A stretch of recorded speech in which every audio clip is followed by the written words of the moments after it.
Durante los últimos 40 años, cientos de miles de estudiantes, de profesores, de investigadores y de trabajadores administrativos han hecho de estos espacios una parte importante de sus vidas. Pocos, sin embargo, conocen o recuerdan el origen de la idea, las enormes expectativas que generó el proyecto en su momento y el poderoso espíritu universitario que animó las gestiones y la construcción de esta ciudad universitaria.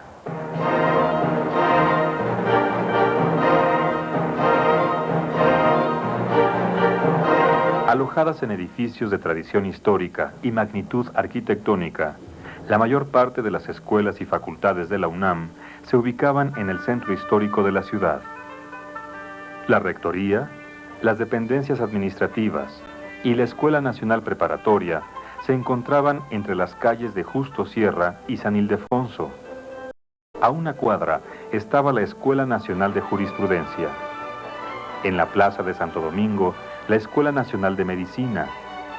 En la calle de la Academia, las Escuelas Nacionales de Artes Plásticas y de Arquitectura. En la esquina de Guatemala y Licenciado Verdad, la Escuela de Odontología. En la calle de Cuba, la de Economía. En la calle de Tacuba, la de Ingeniería. Y la Biblioteca Nacional, en la esquina de Uruguay e Isabel la Católica. La vida universitaria en la zona, llena de librerías, casas de huéspedes, fondas baratas, cantinas, cines y cafés, frecuentados por estudiantes y profesores, fue tan intensa que el área llegó a ser conocida como el barrio universitario de la capital. Pero el constante crecimiento de la población estudiantil y lo cada vez más inadecuado de los locales para laboratorios y de los salones de clase se planteaban ya a principios de los años 40 como serios problemas a resolver. La realización de ciudad universitaria era un viejo anhelo de todos los universitarios y aún de los no universitarios. Nosotros entrábamos a la universidad y se nos hablaba de que había que ser una ciudad universitaria, que había que mejorar mucho las instalaciones, que eso iba a contribuir a que se elevara el nivel de enseñanza y en consecuencia la calidad de los profesionales y que se pudiera contribuir en una mejor forma al progreso y al desarrollo de México. El deseo de construir una ciudad universitaria existía desde la década de los años 30. Se hicieron varias tentativas. La universidad llegó incluso a adquirir unos terrenos en Lomas de Sotelo, pero la idea no progresó y los terrenos fueron vendidos. En 1943, siendo rector de la UNAM el licenciado Brito Fouché, el Consejo Universitario decidió finalmente que la ciudad universitaria se ubicaría en el Pedregal de San Ángel y se empezó a gestionar la adquisición de los terrenos. Pero el camino para hacer realidad esta aspiración tomaría varios años. Gracias a la proposición del rector Fernández MacGregor, el gobierno federal envió al Congreso de la Unión una ley sobre fundación y construcción de la ciudad universitaria, que fue aprobada en diciembre de 1945 y publicada en el Diario Oficial el 6 de abril de 1946. El siguiente rector, Salvador Subirán, constituyó la Comisión de Ciudad Universitaria y consiguió que el gobierno del general Ávila Camacho emitiera un decreto de expropiación de los terrenos del Pedregal de San Ángel el 11 de septiembre de 1946. Pero los terrenos eran ejidales y para que se hiciera entrega de ellos, la universidad debía cumplir, según el decreto, con la obligación de construir casas para los ejidatarios. Y aunque estos no eran numerosos, la universidad no disponía de dinero para este fin. Tampoco disponía de fondos para hacer el indispensable levantamiento topográfico de los terrenos. Se discutió sobre la falta de comunicación entre la ciudad y el Pedregal de San Ángel, porque entonces la distancia parecía enorme. Se alegaba que sería un grave error alejar tanto las dependencias universitarias de los organismos oficiales ubicados en el centro de la ciudad.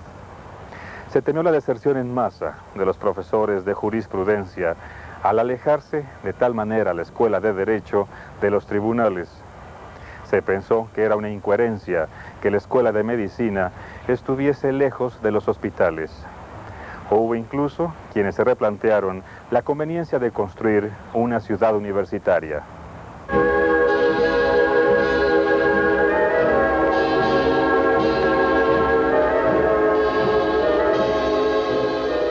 La Segunda Guerra Mundial había terminado. El sexenio del general Ávila Camacho llegaba a su fin.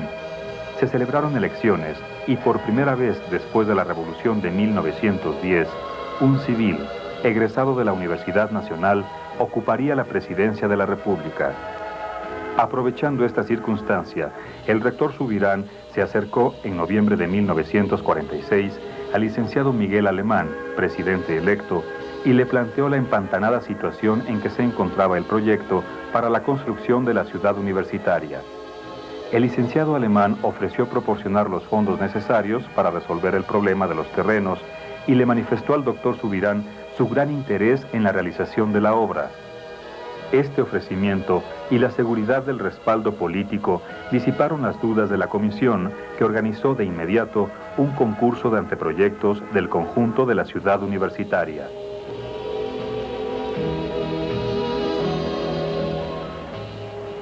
La comisión invitó a participar en el concurso de anteproyectos a la Escuela Nacional de Arquitectura, a la Sociedad de Arquitectos Mexicanos y al Colegio Nacional de Arquitectos. Pero la participación más entusiasta y decidida provino de los profesores y de los alumnos de la Escuela Nacional de Arquitectura, que compartían con la Escuela Nacional de Artes Plásticas el edificio de la antigua Academia de San Carlos. La participación de los estudiantes fue de tal importancia que los directores del proyecto decidieron que el croquis de conjunto propuesto por los alumnos Enrique Molinar, de quinto año, Armando Franco y Teodoro González de León, de cuarto año, sirviera de base para el desarrollo del proyecto. Enrique Molinar, que era mayor que nosotros, tenía un pequeño despacho de un cuarto. Le dijimos, ¿qué te parece si en tu despacho preparamos una idea nosotros y se las enseñamos? Y llegamos con gran apertura e ingenuidad, con Mario Pani del Moral, miren, esta es nuestra propuesta. Y dijeron, es una aportación interesante. Y ya. vimos la frialdad total en el recibimiento de esa idea, ¿no? Entonces, pasado un poco de tiempo, fuimos a ver a Villagrán, que era el padre intelectual de todos ellos, que no había participado en el concurso interno, porque él no era maestro de composición, era maestro de teoría de arquitectura en la escuela, y el más respetado de todos, indudablemente. Y le gustó mucho. No sé por qué hubo una visita del rector Subirán para ver cómo iban los trabajos. Esa sesión fue muy interesante porque al acabar se paró Villagrán y dijo: señor rector, yo creo que falta que usted vea, para mi modo de ver, la mejor aportación en este concurso. Y es de unos alumnos. Villagrán dijo: tiene esta ventaja, es realmente un urbanismo nuevo, contemporáneo, yo creo que hay que apoyarla. Nos convertimos de golpe en los directores del plano de conjunto nosotros, y pusimos a trabajar a los maestros. Con todos los proyectos presentados, se llevó a cabo en marzo de 1947 una exposición en el patio de la Escuela Nacional de Arquitectura, a cuya inauguración asistió el ya presidente Miguel Alemán con todo su gabinete.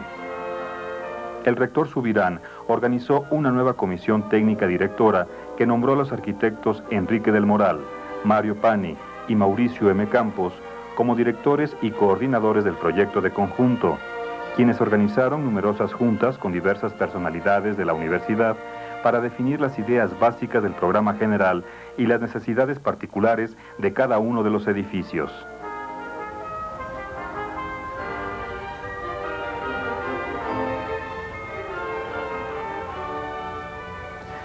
La renuncia del doctor Subirán a la rectoría de la UNAM, motivada en parte por los graves disturbios estudiantiles de 1948, dejó nuevamente en suspenso por varios meses las labores que llevaba a cabo la comisión técnica encargada de desarrollar el proyecto de la ciudad universitaria.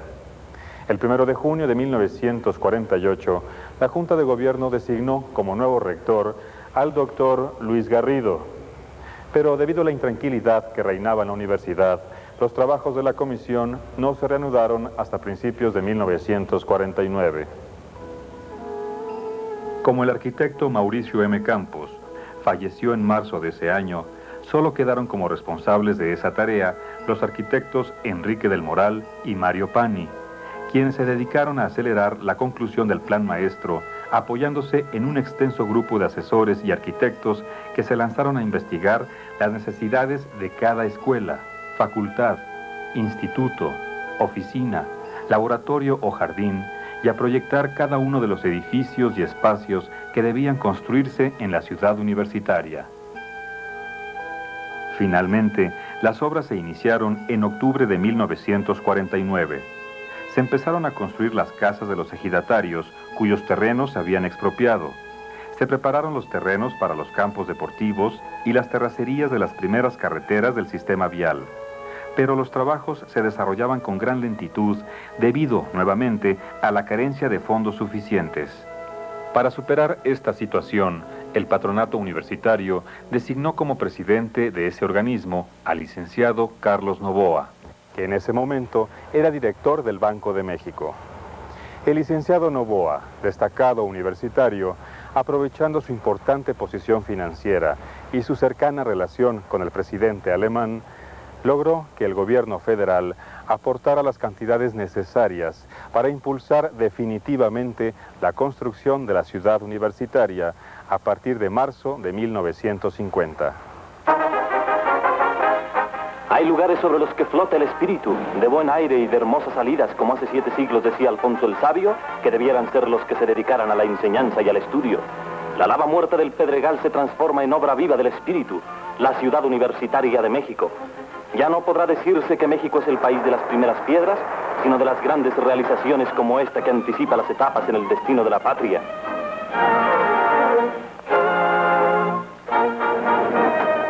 La máquina libera al hombre de la pesadumbre de un trabajo de esclavo que soportó durante siglos.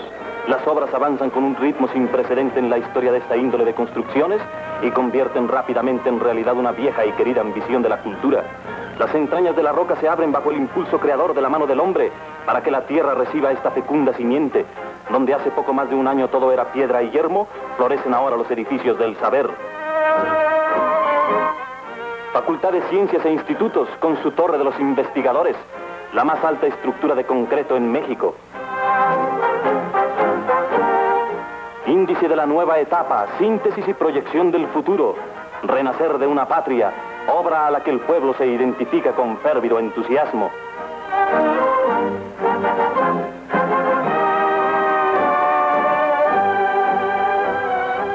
Fue muy brillante la actuación del arquitecto Carlos Lazo en su calidad de gerente general del organismo Ciudad Universitaria de México, creado para ese fin.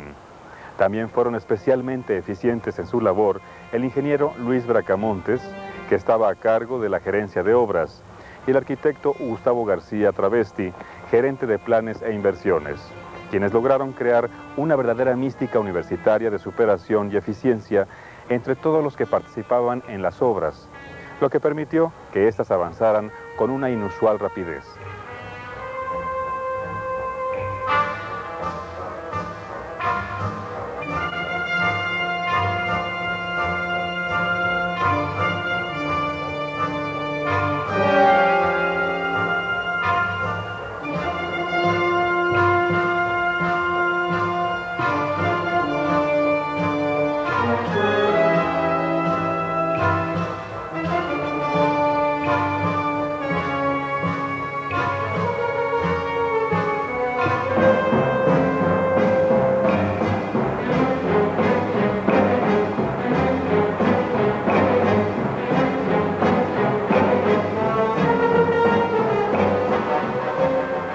La ciudad universitaria llamó mucho la atención aquí en México, pero quizá mucho más en el extranjero. En Ciudad Universitaria participamos más o menos unos 140 profesionistas, entre ingenieros, arquitectos y especialistas. Se cumplía muy bien con la calidad, nadie trataba, ¿verdad?, de hacer algo que fuera indebido. Todo el mundo procuraba hacer las cosas lo mejor que fuera posible. Nosotros teníamos que obtener, además de una calidad muy adecuada, de hacer, como se nos dijo, una ciudad universitaria a prueba de estudiantes, un costo también muy razonable. Toda la primera etapa de ciudad universitaria, que es la zona deportiva que ustedes conocen, que está al poniente de Insurgentes, donde está el estadio, todas las escuelas y facultades en el circuito llamado interior, la zona deportiva de prácticas y demás, pues se hizo de junio a noviembre, de 50 a noviembre de 1952, en un plazo verdaderamente récord, a un costo récord y con una calidad récord. Los terrenos que fueron entregados a la universidad tienen una superficie aproximada de 7 millones de metros cuadrados. El área escogida para la construcción original fue la más próxima a la Ciudad de México y abarcaba cerca de 2 millones de metros cuadrados. Pero conviene aclarar que el plano definitivo del conjunto se fue reelaborando durante los 3 años que duró el impulso más importante de construcción, es decir, entre 1949 y 1952. Respondiendo al programa general, el proyecto se dividió en 4 grandes zonas. La escolar, cuyo elemento central es el campus universitario, delimitado por las escuelas y facultades y por los edificios de carácter general como la rectoría y la biblioteca central. La zona de práctica de deportes y habitaciones para estudiantes, el estadio de exhibición y la zona de servicios generales. Los proyectos de los edificios estuvieron a cargo de más de 70 arquitectos y en los proyectos técnicos relacionados con los servicios generales tomaron parte cerca de 30 ingenieros. Debido a las características tan particulares del terreno, esencialmente constituido por lava volcánica, y a las extraordinarias dimensiones de la obra, se practicaron grandes innovaciones arquitectónicas. Una particularmente destacada fue la colaboración entre arquitectos, pintores y escultores. Los ejemplos más importantes en este aspecto son, sin duda, el talud de piedra del estadio de exhibición realizado por Diego Rivera, el recubrimiento mural de piedras de colores ejecutado por Juan O'Gorman en la Biblioteca Central, las escultopinturas de la Torre de Rectoría de David Alfaro Siqueiros, los murales de Chávez Morado y de Francisco Eppens que se integraron a los edificios originales de las Facultades de Ciencias y de Medicina, y la escultura de Prometeo, obra de Arenas Betancourt, símbolo de la inquietud humana en busca del conocimiento que se colocó frente a la Facultad de Ciencias. Para los pintores era un problema. Había que pensar en nuevas técnicas, en nuevos materiales. A diferencia de antes, que los murales estaban cubiertos y protegidos de los agentes de la intemperie, ahora iban a estar al exterior, iban a ser vistos desde muchas perspectivas. Para los arquitectos los problemas eran más o menos similares. ¿Cómo y de qué manera integrar, porque la palabra realmente implicaba toda una serie de problemas. No se trataba de yuxtaponer, no se trataba de simplemente aplicar o juntar, o más o menos conjuntar ciertos aspectos y símbolos. Se trataba de llegar a una posibilidad de integración. Pensaron, y un punto de acuerdo muy importante fue que se podían rescatar los materiales tradicionales. Los materiales tradicionales, pero de tradición de milenios. Ahí estaban los materiales que habían utilizado las culturas mesoamericanas, todas las piedras de colores con las que habían decorado todas sus construcciones, sus centros ceremoniales, y esto podía ser rescatado. El uso de estos materiales, por ejemplo, le daba ya unidad a todo el conjunto. Al margen de la composición de Eppens, de la composición de Siqueiros, de la composición, por ejemplo, de Chávez Morado, esto es la presencia de estos materiales en el estadio también con Diego Rivera, le daría ya un punto de unión, un común denominador. Y además estaría la presencia extraordinaria del color y de las texturas. El 20 de noviembre de 1952, días antes de terminar su gobierno, el presidente Miguel Alemán hizo una preinauguración de la ciudad universitaria, en la que el licenciado Carlos Novoa dijo que ese día se celebraba con regocijo la construcción de más del 80% del programa de obras, y que en fecha no lejana serían entregadas a la UNAM, para que en este glorioso recinto se forje la más grande de todas las victorias, la victoria de la civilización y de la cultura, sobre la que hemos de estructurar ese México mejor en el que todos creemos. Pero el trasplante de la Universidad Nacional a Ciudad Universitaria no podía pensarse como un mero traslado físico. Había que tomar en cuenta factores económicos, humanos, pedagógicos y políticos.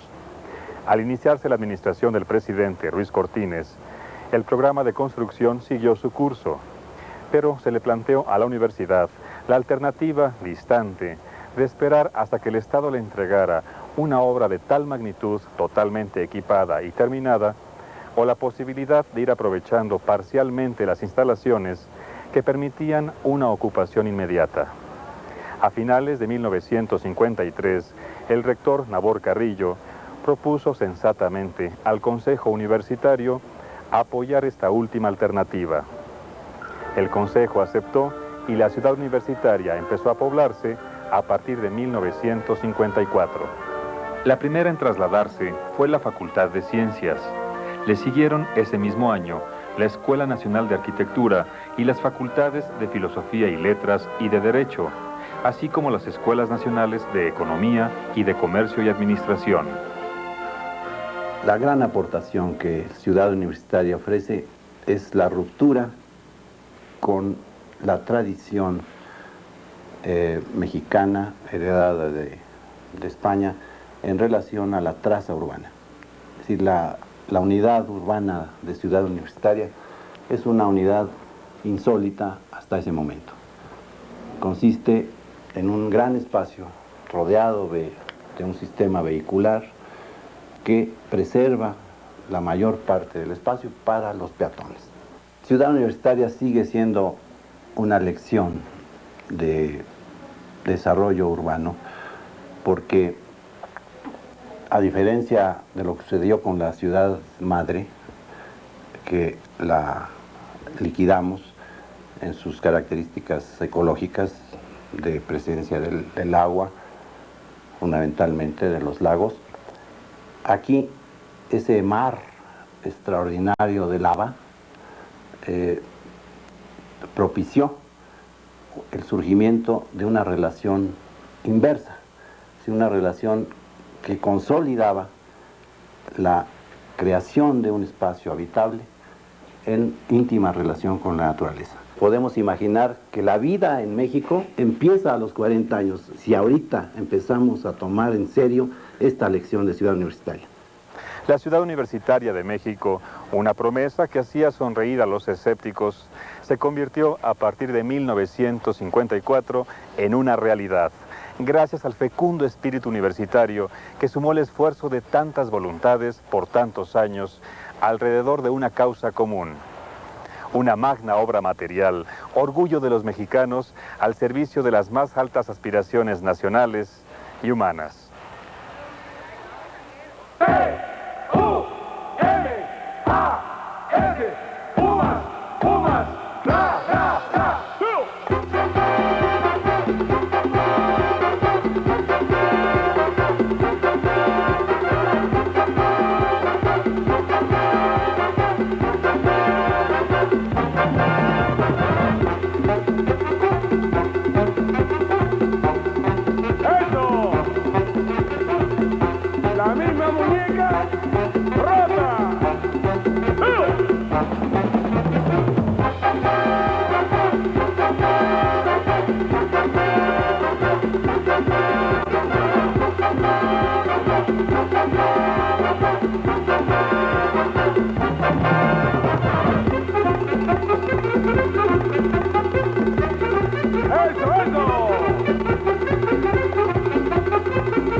La Universidad Nacional Autónoma de México es la casa de estudios que más opciones educativas ofrece en el país.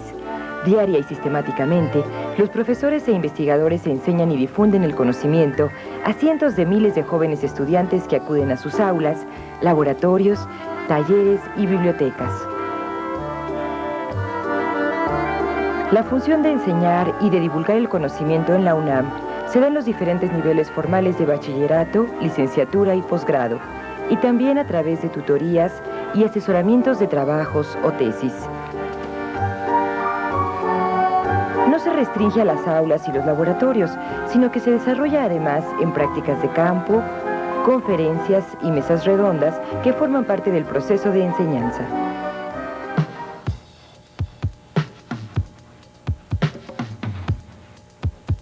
En la educación media superior, los jóvenes que aprueban el examen de admisión pueden elegir entre dos opciones: la Escuela Nacional Preparatoria con 9 planteles y el Colegio de Ciencias y Humanidades con 5.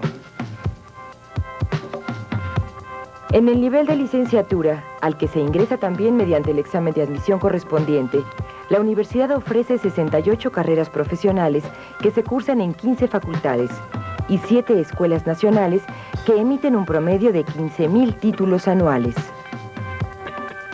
Los estudios de posgrado incluyen 3 niveles distintos: especialización, maestría y doctorado. Todas las facultades y escuelas imparten al menos un curso de especialización o de maestría, con cerca de 250 planes de estudio de posgrado. También se pueden cursar 9 carreras de nivel técnico en las escuelas nacionales de música, enfermería y de estudios profesionales Iztacala y en la Facultad de Estudios Profesionales Zaragoza. Para entrenarse y desarrollar sus aptitudes, los alumnos cuentan en las escuelas y facultades de la UNAM con una extensa gama de equipos, talleres especiales, laboratorios de todo género, donde trabajan cotidianamente y aplican los conocimientos adquiridos en las aulas. Además, la UNAM cuenta desde 1972 con el sistema de universidad abierta en 9 facultades y escuelas que imparten 17 carreras en el nivel de licenciatura, 1 en el nivel técnico, 3 especialidades y 9 diplomados de educación continua.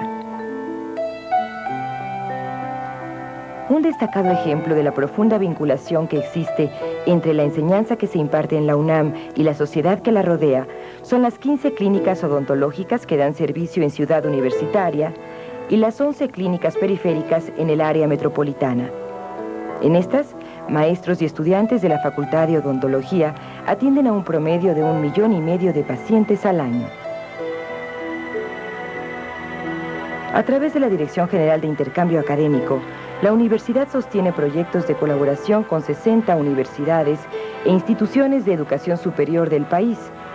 En el terreno internacional, se mantienen relaciones académicas con 34 países, entre los que destacan Estados Unidos, España, Canadá, Alemania, Gran Bretaña, Francia y Cuba.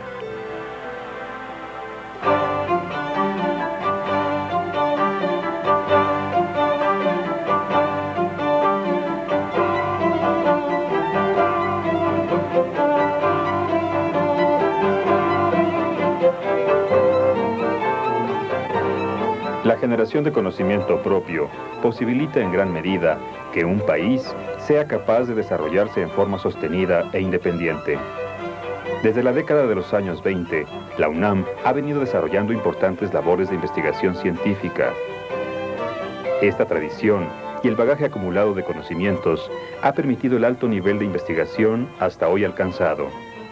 Especial relevancia se da a la exploración y evaluación de los recursos naturales del país, el uso óptimo de sus energéticos, la alimentación y la salud de los mexicanos. Para ayudar a resolver los más variados problemas, la UNAM aporta una gran cantidad de los recursos materiales que posee, así como el esfuerzo de miles de investigadores. La Coordinación de la Investigación Científica apoya e impulsa las labores de 16 institutos, 9 centros y 5 programas universitarios de investigación: alimentos, energía, salud, desarrollo espacial y medio ambiente. Con la misma dedicación y empeño con que se hacen estudios sobre las partículas subatómicas, sobre la fisiología celular y la biomedicina, se trabaja en el área de las matemáticas superiores y sus extensas aplicaciones. Se profundiza en el conocimiento sobre la flora y la fauna del país. Se estudian los sistemas ecológicos, el comportamiento de la atmósfera, de las capas terrestres y los mantos marinos. La UNAM cuenta con 2 buques oceanográficos para la investigación de los mares mexicanos, con una supercomputadora y computadoras especializadas en gráficas que permiten simular con mucha precisión la realidad, visualizar a todo color y reproducir en unos minutos el comportamiento de lo que serían situaciones a largo plazo. Cuenta también con 20.000 computadoras personales y 500 computadoras tipo estaciones de trabajo, de las cuales 6.000 están conectadas a la red UNAM, a través de la cual se ofrece acceso a las supercarreteras de la información a miles de usuarios. Se vincula de esta manera en la UNAM el conocimiento científico con la aplicación tecnológica. Con el primer satélite construido íntegramente en México por académicos universitarios y un grupo de egresados de la Facultad de Ingeniería, la UNAM se convierte en pionera de la actividad espacial en nuestro país.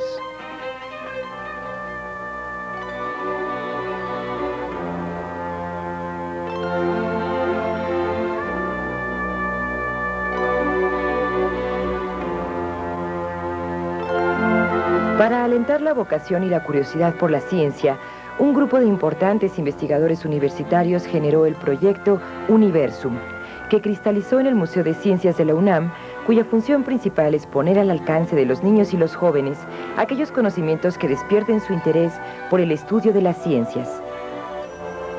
Las 12 salas de Universum son matemáticas, química, estructura de la materia, biodiversidad, nuestro universo, energía, biología humana y salud, agricultura y alimentación, donde habita la vida, una balsa en el tiempo, conciencia de nuestra ciudad e infraestructura de una nación.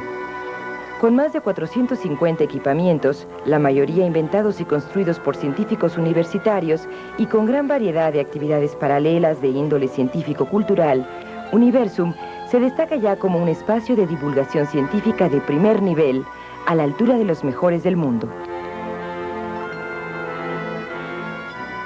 La Coordinación de Humanidades tiene como objeto de estudio el ser humano y su quehacer cultural. Está integrada por 9 institutos, 7 centros, 2 direcciones generales y 2 programas universitarios de investigación, uno sobre género y otro de estudios sobre la ciudad. Se inscribe ahí también la revista de la Universidad de México, que desde hace más de 60 años ha vinculado a la universidad con la comunidad intelectual nacional e internacional. La investigación de nuestros orígenes y de nuestra historia, el análisis de las teorías filosóficas, económicas, jurídicas y sociales, así como el estudio de nuestras aportaciones literarias y artísticas, constituyen el extenso campo de actividades de la investigación humanística en la universidad.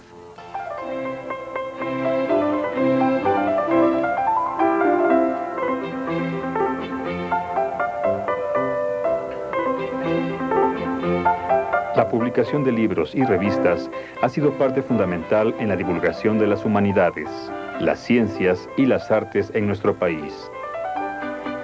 La añeja tradición artesanal del linotipo y los más modernos métodos de formato por computadora se conjugan en la extensa labor de las impresiones universitarias. El resultado de la investigación, las más altas expresiones del pensamiento y la creación literaria han tenido su lugar en las ediciones universitarias que, con un promedio superior a los 600 títulos anuales, continúan dando a conocer la enorme riqueza intelectual que se produce en el ámbito de la Universidad Nacional Autónoma de México.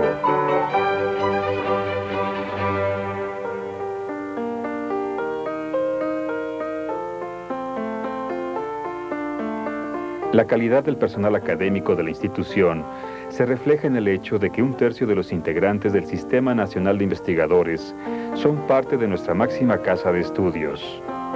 Y más del 80% de los miembros del Colegio Nacional, que reúne a los más destacados humanistas, científicos y artistas del país, ha tenido relaciones académicas con la UNAM. El progreso y el fortalecimiento de nuestra identidad nacional son las metas del investigador universitario, cuyas aportaciones son motivo de orgullo para la nación en general. Podemos afirmar con satisfacción que la mayoría de los grandes pensadores mexicanos de este siglo estuvieron vinculados con la UNAM.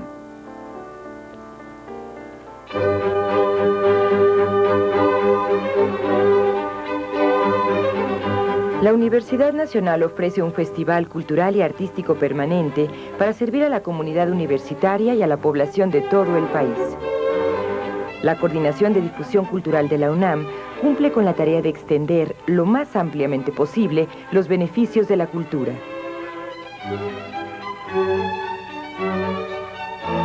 Promueve la creación de diferentes terrenos del arte y la comunicación y brinda al público múltiples oportunidades de estar en contacto frecuente con las mejores expresiones de la música, el teatro, la danza y el cine. Divulga a través de Radio Universidad y de los programas que realiza TV UNAM los muchos aspectos del quehacer universitario y de la cultura en general.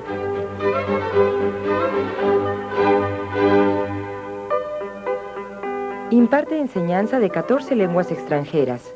Cultiva el fortalecimiento de nuestra identidad nacional en los centros en que se dan a conocer la historia, la literatura y otras manifestaciones del arte y la cultura mexicana a extranjeros que están en nuestro país, ya sea en la Ciudad de México o en Taxco, Guerrero, o fuera de la República, como en la Escuela Permanente de Extensión de la UNAM en San Antonio, Texas, o en los programas de difusión cultural que se llevan a cabo en la ciudad de Hull, en Canadá. La Sala Nezahualcóyotl se mantiene en constante actividad musical todo el año. Cabe señalar en este marco la importante actividad de la Orquesta Filarmónica de la Universidad, que anualmente ofrece 2 temporadas de música sinfónica con la participación de destacados intérpretes y directores de prestigio internacional. Bajo esta coordinación, que mantiene vínculos estrechos con la mayor parte de los miembros del Sistema Nacional de Creadores de Arte, se promueven y desarrollan formas de expresión de vanguardia en los centros de enseñanza de teatro y de cine, así como en los espacios de difusión cultural ubicados dentro de Ciudad Universitaria, y en otros recintos situados en distintos puntos de la ciudad, como la Casa del Lago, el Museo Universitario del Chopo y el antiguo Colegio de San Ildefonso. El Colegio de San Ildefonso, debidamente restaurado y acondicionado, gracias al apoyo del Departamento del Distrito Federal y del Consejo Nacional para la Cultura y las Artes, ha recibido en sus muros exposiciones tan extensas e importantes como México, esplendores de 30 siglos. Recobrada su dignidad primigenia y su valor artístico centenario, el antiguo Colegio de San Ildefonso es hoy por hoy uno de los más importantes espacios museográficos en nuestro país. Otro aspecto destacado de la institución es su sistema bibliotecario. No existe dependencia universitaria que no cuente al menos con una biblioteca. Las 164 bibliotecas de la UNAM desempeñan un papel muy importante en el desarrollo de la docencia, la investigación y la difusión de la cultura. La UNAM custodia con esmero y orgullo una gran diversidad de obras publicadas a lo largo de los siglos. Estos volúmenes están resguardados en las más modernas instalaciones de la Biblioteca Nacional y son atendidos con especial cuidado para conservarlos en óptimas condiciones de temperatura y de humedad. Clasificados en varias salas según su origen y antigüedad, se presta especial atención a la Sala Mexicana, que comprende material publicado en nuestro país entre los siglos XVI y XVIII, y al Fondo Reservado, que contiene una gran cantidad de incunables, ejemplares del siglo XVI y ediciones especiales. Interconectadas por un sistema computarizado, las bibliotecas universitarias, con cerca de 7 millones de ejemplares, representan un alto porcentaje del acervo bibliotecario del país.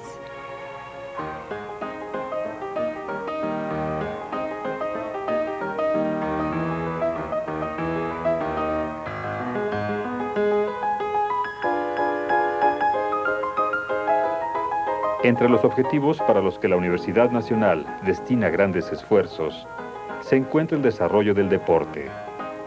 La universidad organiza programas y torneos de cultura física, deportiva y recreativa para los universitarios. No existe ninguna universidad o institución educativa en México que cuente con instalaciones deportivas como las de nuestra máxima casa de estudios, que han sido escenarios de actividades tan importantes como los Juegos Olímpicos, la Universiada, los Mundiales de Fútbol, Soccer y los Juegos Centroamericanos y del Caribe.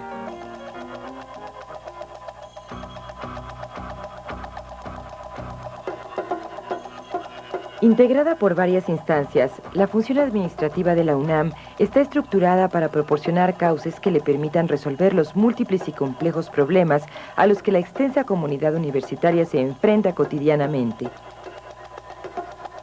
Atender con altos niveles de eficacia a más de 220,000 aspirantes a ingresar en el bachillerato y en la licenciatura y dar trámite a miles de inscripciones, calificaciones, certificados, reinscripciones, diplomas, grados y títulos profesionales. Dar mantenimiento a cerca de 1.000 edificios con una área construida superior a 1.800.000 metros cuadrados y encargarse de la ejecución y supervisión de nuevos proyectos. Adquirir, almacenar y suministrar los bienes e insumos requeridos por 93 dependencias universitarias. Brindar servicios de protección y de apoyo a la comunidad como vigilancia, cuerpo de bomberos, comunicaciones, tiendas de autoservicio y guarderías.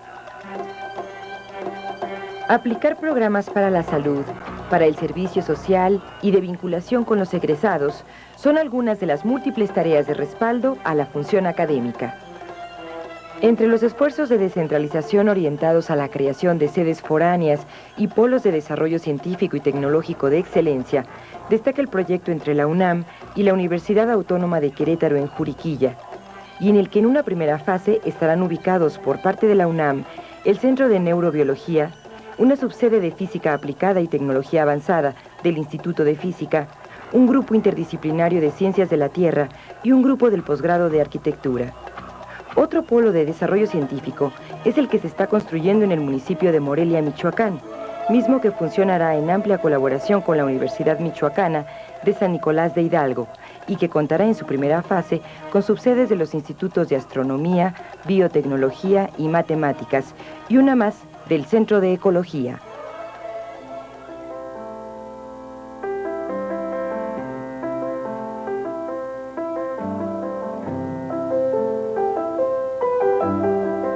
La sociedad mexicana ha encomendado a su universidad que resguarde, proteja e incremente los más variados acervos, grandes colecciones de obras artísticas y edificios de valor histórico. El patrimonio universitario es extenso y tiene importancia nacional en muchos aspectos. Sería muy difícil entender quiénes somos y en dónde vivimos sin la existencia de la biblioteca y de la hemeroteca nacionales, sin los mapas en los que se describe la geografía mexicana y sus recursos, sin la colección de 800.000 plantas del Herbario Nacional, o sin los grandes acervos zoológicos con los que cuenta la UNAM. El Jardín Botánico Exterior, abierto al público, con una estupenda colección de plantas de diversas latitudes del país, entre las que destacan las plantas de zonas áridas y semiáridas, la Reserva Ecológica del Pedregal, que en una extensión de 146 hectáreas preserva más de 400 especies de plantas, aves, mamíferos, anfibios y reptiles. La colección paleontológica más importante debidamente clasificada y catalogada, así como la colección más grande de rocas y minerales. La Filmoteca de la UNAM, con más de 18.000 títulos y el archivo fotográfico en materia artística, que constituyen los acervos más importantes de América Latina en estos rubros. El fondo de la antigua Academia de San Carlos, integrado por más de 40.000 obras plásticas, entre las que destacan grabados originales de las escuelas flamenca, italiana y mexicana. Extensas superficies murales con la obra de los más grandes pintores mexicanos.